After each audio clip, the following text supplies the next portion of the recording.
मालपुर गांव में रामचंद्र नाम का एक व्यापारी रहता था। उसकी कपड़ों की दुकान थी और उसकी दुकान पर 3 नौकर थे। मोनू, तुम अपने घर गए थे ना? तुम्हारी बहन की शादी कैसी रही? बहुत अच्छे से हो गए मालिक। अगर आपने पैसों की मदद नहीं की होती तो पता नहीं क्या होता। ये तो सब ऊपर वाला करता है, मैं तो सिर्फ जरिया हूँ। रामचंद्र बहुत दयालु था और सबकी मदद किया करता था। मोनू भाई, सेठ जी कितने अच्छे हैं। मुझे भी माँ के इलाज के लिए कुछ पैसे चाहिए। मदद नहीं, बस एडवांस दिलवा दीजिए ना। अरे तुम खुद ही कह दो ना सेठ जी से, सेठ जी मना नहीं करेंगे। सबको इतनी आसानी से पैसे देते हैं? जरूर इस सेठ के पास बहुत ज्यादा पैसा है। अगर मैं कभी कुछ चुरा लूं तो इस सेठ को पता भी नहीं चलेगा और मैं माला माल हो जाऊंगा। एक दिन रामचंद्र जी को हाथ में चोट लग जाती है। उनका हाथ सूज जाता है तो वो अपनी हीरे की नई अंगूठी उतारकर दराज में रख देते हैं और भानु वो देख लेता है। अब तेरी किस्मत बदलने वाली है भानु बेटा। अगर ये हीरे की अंगूठी तेरे हाथ लग गई ना तो ये लहंगा चोली के चक्कर में नहीं पड़ना पड़ेगा। अपनी भी एक दुकान होगी, तू भी दिन भर सेठ की कुर्सी पर बैठा रहेगा, तेरे आगे पीछे नौकर चाकर घूमेंगे। सोचते सोचते भानु सपने देखने लगता है। उसे ये सब दिखाई देने लगता है। ओ भानु, क्या सोच रहा है? चल खाना खाने चलते हैं, सेठ जी भी आराम कर रहे हैं। तुम लोग जाओ यार, मेरा मन नहीं है। क्यों? तेरी तबीयत तो ठीक है ना?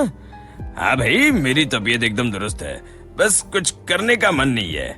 चल ठीक है, हम खाना खा के आते हैं। जैसे ही लोग बाहर जाते हैं, भानु मौका देखकर अंगूठी निकाल लेता है।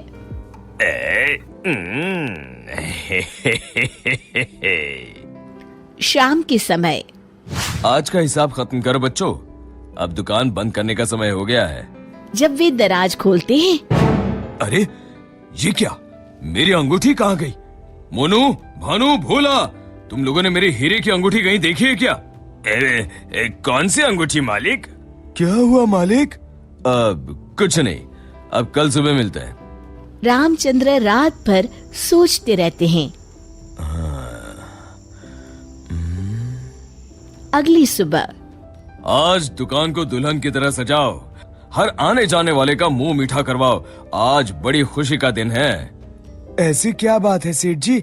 दरअसल कई सालों पहले एक दिन मुझे एक हीरे की अंगूठी मिली। मैं उसे उठा के घर ले आया। उसी रात मुझे सपने में आकर एक बाबा ने श्राप दिया कि तूने पैसों के लालच में जो अंगूठी उठाई है, अब वही तेरा नुकसान करवाएगी। जब से वो अंगूठी मेरे पास थी, मुझे कहीं न कहीं घाटा होता रहता था। घर में कोई न कोई बीमार होता रहता था। पर कल वो अंगूठी किसी ने चुरा ली और वो चोर अंगूठी के साथ साथ श्राप भी ले गया। पर अगर ऐसा ही था तो आपने वो अंगूठी फेंक क्यों नहीं दी सेठ जी? अरे बाबा जी ने कहा था कि न मैं उसे फेंक सकता हूँ, ना ही किसी को दे सकता हूँ। बस मुझे इंतजार करना है कि कोई स्वेच्छा से वो अंगूठी मुझसे ले ले। तो क्या आपका श्राप मुझे मेरा मतलब उस चोर को लग जाएगा? बिल्कुल। अब वो बेचारा ना अंगूठी फेंक सकता है, न किसी को दे सकता है। वैसे एक उपाय है। क्या उपाय सेठ जी? अरे तुम्हें क्या करना भानु भैया, अब चोर जाने और उसकी किस्मत। तू चुप कर, मैं तो ऐसे ही जानना चाहता हूँ। हाँ, क्यों नहीं, क्यों नहीं।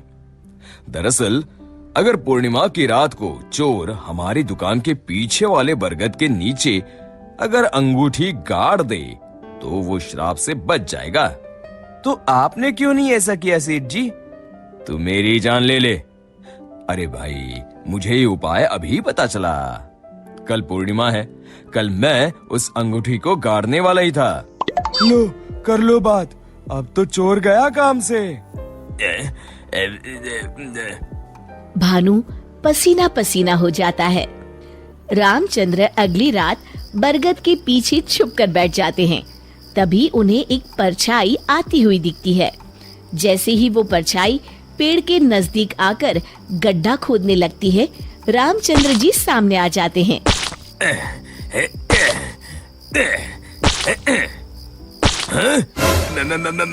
मर गए रे। मुझे माफ कर दीजिए सेठ जी। क्यों, क्या सोचने लगा भानु? माफ कीजिए, मैं हाथ जोड़ता हूँ, आपके पैर पकड़ता हूँ, मुझे माफ कर दीजिए। मुझे इस शराब से मुक्ति चाहिए। ये क्या अगड़म बगड़म बोल रहा है? शराब से मुक्ति चाहिए तो प्रायश्चित कर और कसम खा, आज के बाद कभी चोरी नहीं करूंगा। नहीं नहीं नहीं नहीं नहीं करूंगा मालिक, मुझे पुलिस को मत सौंपिएगा, चाहे नौकरी से निकाल दीजिए। मैं कल ही चुपचाप गांव छोड़ के चला जाऊंगा। मैं नया काम देख लूंगा और कभी चोरी नहीं करूंगा। वादा? वादा मालिक, वादा। अरे भाई, अगर तुम वफादारी की कसम खाओगे तो मैं तुम्हें काम छोड़कर कैसे जाने दे सकता हूँ। आप सच में महान है मालिक, आप सच में महान है। महान तो वो ऊपर वाला है। अब चलो काम पर लग जाओ। शिक्षा, अगर किसी को अपनी गलती का एहसास हो जाए तो उसे माफ कर देना चाहिए।